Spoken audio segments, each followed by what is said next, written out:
फक्त व्यक्तींना अटक करणं हेच उद्दिष्ट नाहीये। त्या लोकांचं संपूर्ण इकोसिस्टम लक्षात घेऊन तोच नष्ट करणं हे पोलीस दलाचं काम आहे, असं पुणे शहर पोलीस आयुक्त अमितेश कुमार यांनी म्हटलंय।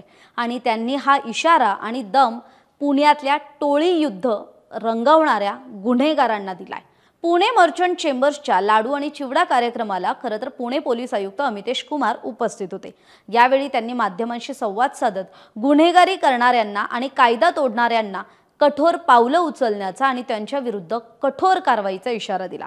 यावेळी त्यांनी म्हटलंय, जे कोणी क्रिमिनल असतील, पूर्वी होते किंवा सध्या आहेत आणि ज्यांचं खरं तर इतिहासात गुन्हेगारी नोंद आहे, अशा सगळ्यांना, परंतु जे कायद्याच्या मार्गाने वावरत नाहीत त्यांच्या प्रती आम्हाला वैयक्तिक दुश्मनी नाही, मात्र जे कायद्याचा भंग करतील, जे गुन्हे करतील त्यांना कोणत्याही परिस्थितीत पुणे शहर पोलीस दल सोडणार नाही, असा इशारा सुद्धा पुणे पोलीस आयुक्त अमितेश कुमार यांनी दिलाय। ज्यांना प्रत्यक्ष किंवा अप्रत्यक्ष मदत करणारे जे अनेक हात आहेत, जे सहकार्य करतात, ज्यांच्या आर्थिक नाड्या किंवा ज्यांचे आर्थिक हितसंबंध यांच्याशी जोडलेले आहेत, अशा सर्वांना उद्देशून आम्ही कारवाई करू।